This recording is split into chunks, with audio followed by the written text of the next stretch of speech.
Hey guys, greetings from hot and sunny Cambodia. We are in Sihanoukville and we are about to make our way to Siem Reap via overnight bus rather. And I can already tell it's gonna be a rough night. This is gonna be crazy. So I've got to take off my shoes. Get on this bus. Officially on the bus. Look at this. Wow, this is crazy. I'm up here on top and I've got all this stuff. Wow, this is gonna be so nuts. This really sweet girl is helping me out. She's strong too, because my bag is pretty heavy. And well, the AC is good here. Wow, you're very strong. You're strong. Okay, so she moved me back here. I'm over here. Look at these. This, oh, it goes in, so you get room for your feet. It's gonna be an interesting night. I'm gonna be on this bus for about nearly 12 hours. The AC is working well, but curious to see how this all plays out. Wow. It's gonna be rough, guys. My backpack is still over here. I'm gonna have to put it on top of my body, and it's heavy too. Like, oh. And not only is this AC working, but I mean, it's blowing out. It's the most powerful blow of AC that I've ever felt. I mean, it's pumping out. So hopefully I won't end up catching a cold or anything during this trip. This thing's filling up quick. Top bunks, bottom bunks. Behind me we got a few bunks. Hello.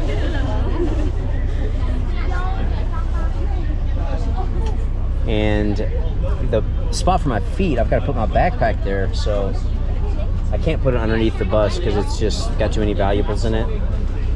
So it puts me in a position where I have to put it up here, but I'm gonna have to sleep with my legs sort of in an upright Indian style position, which I'm not sure if I can do.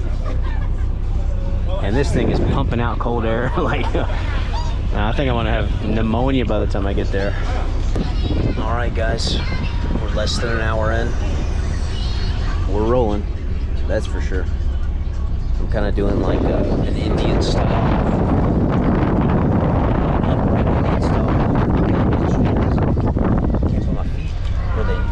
Supposed to go because my backpack is down there. And this wind right here is intense. It's like a little ice cold hurricane blowing out of there. It is freezing. So what I do is I'm just keeping my entire body and face completely covered by this blanket. It's bearable like that, but without that it would be just way too cold. And you can hear there's a little party going on behind me there with the young ladies. They're having a good old time, but that's fine. One thing about it, you would think, because you have to take your shoes off, there's a lot of feet on here, you would think it might stink, but actually it doesn't, thank goodness. And they've got these air fresheners, so that helps a lot. We just stopped here. It's about 10:30 p.m. local time to have it's a food stop. Grab some food and then we're gonna keep rolling. I'm not gonna eat or drink anything because I don't want to have to use the bathroom when I'm on that bus, because that would be a bad situation. There is no toilet on the bus, so I've got a few snacks. I've got some water if I need it, but I'm gonna try to avoid that. But you know, I initially thought this was going to turn out to be a really rough experience because it's not the most comfortable situation, that's for sure. But I got to tell you guys something. Things were hectic getting on there, and I was trying to get my bag situated, and I've got one bag. It's like my laptop bag, and I put a lot of stuff in there, but there's one pouch where I put my wallet and my passport for safekeeping. Well, I was using my bag as a pillow. I was using that bag as a pillow. and I flipped it upside down. That way the zippers wouldn't be exposed, so no thieves could get into it while I was sleeping, because that's when you're vulnerable. Well, I just woke up at this stop, and somebody from below handed me my passport and my wallet. And I checked in my wallet, and I had several $50 bills, US dollars. Let's just say it was enough that it's more than the average worker here's salary. Not a single bill was missing. So I don't know exactly who it was that found that, but you know, what I thought was going to be like a nightmarish experience, I'm so impressed by that it's turned into an amazing experience. And now I'm just looking for something. I want to I'm gonna do something nice for that person, get them some gifts, get them some, I don't really know what to get them, but I'm gonna find something, because things could have really gone wrong for me. But their honesty, the chances of that happening are pretty slim, you know. So there's no way I'm gonna like not do anything. So I just have to find a couple things to get for them to show my appreciation. Okay, now we're getting back on, and my next challenge is to figure out who found my wallet and passport, because they were below me. I never saw their face. I just saw a hand reaching up. So I'll figure it out though.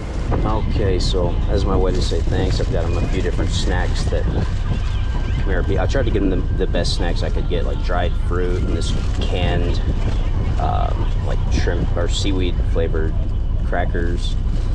And I slipped in the biggest bill that they have, a 50,000, which is worth over $10, which it's no small amount of money. But I want to do something that's going to so this would be worth like $12.50. So I want to do something for them to really show my gratitude. I don't want to cheap out on this, you know. Hey guys, I know you can't see anything. That's the way it's supposed to be. I'm under my little makeshift tent. We've got blankets here on the bus, and I just use my knees to prop mine up, and I stay under it because that wind is so cold coming out of the air conditioning. The bus is totally filled. I don't know how many people are on here, probably like, I don't know, anywhere from 30 to 40. There is a mother behind me and a few people down. She's got a little baby, and she's somehow miraculously preventing it from crying. It wants to cry. It keeps saying, "Mama." But just when it starts to, you know, get a little bit, where it sounds like it's going to break into crying, somehow she magically gets it to quieten down. I don't know how she does it. She was singing to the baby, and now she's meowing to it, and she's amazing. Well, I'm here in the darkness in under my little tent, protecting me from the cold wind. And you know what? Even if the baby breaks into tears, even if the ride is a bit uncomfortable and long, maybe if it's noisy, I don't give a damn. I'm just so touched and impressed by a Cambodian man who was below me.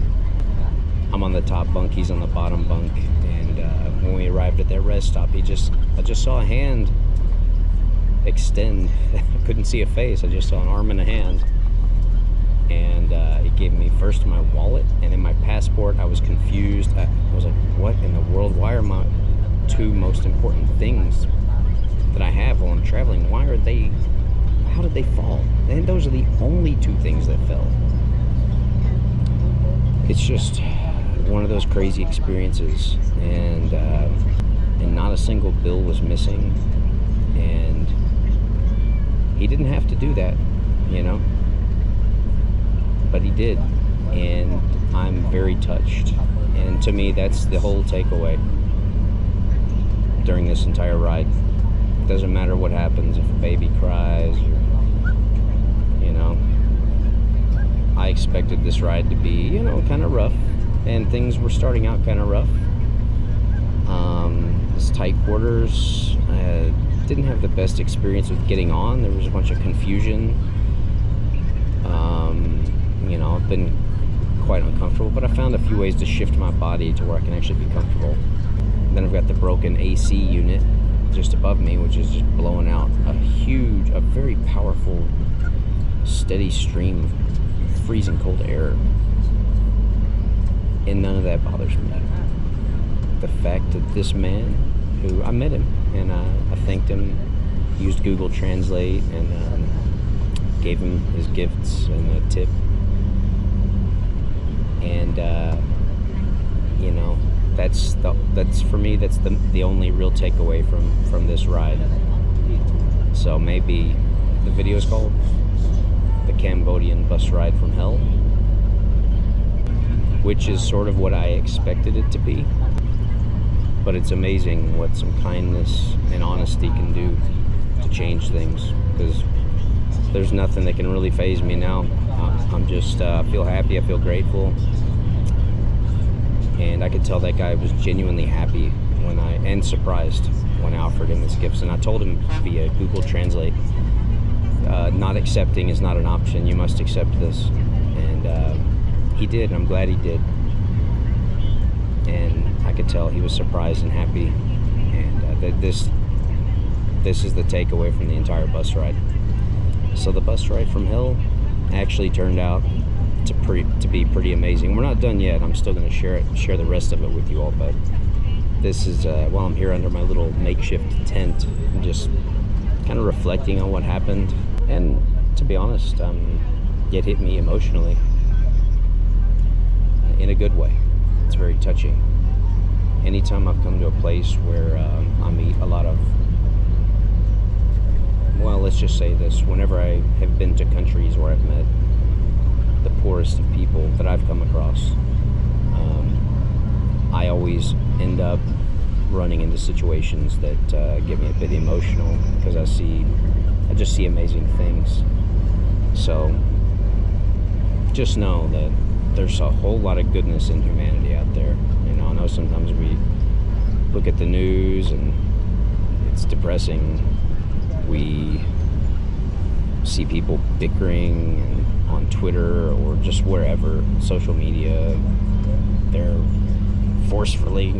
This guy's forcefully sharing his opinion on this topic, and this girl is forcefully sharing her opinion on that topic, and they're at each other's throats. I mean, there's no shortage of that. But beyond that, if you can break free out of that prison and free your mind, there's a lot of amazing stuff out there and a lot of amazing people in the world. You don't have to play that game. You can be like me and choose to withdraw and not participate. Okay guys, that's enough for now. I'm gonna stay here under my tent and continue my audiobook via Audible.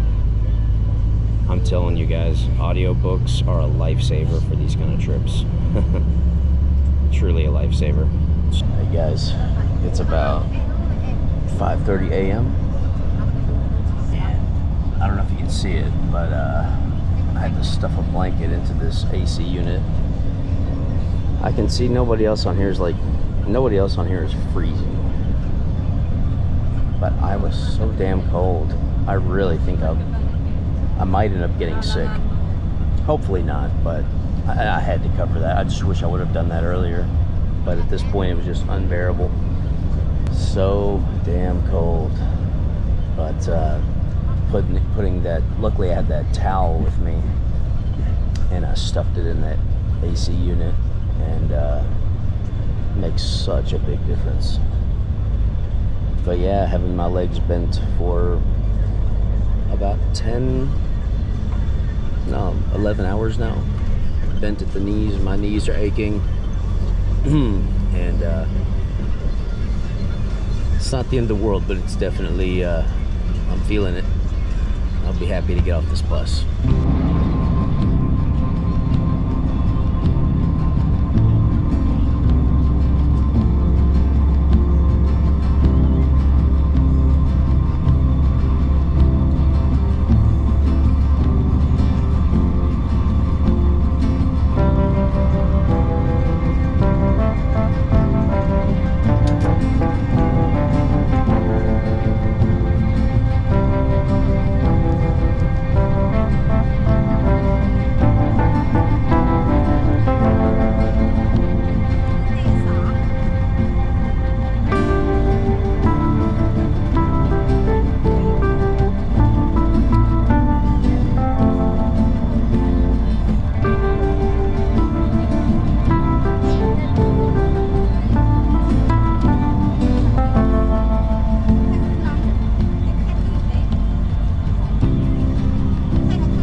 sun's coming up so you can get a better view and you can see what I've done here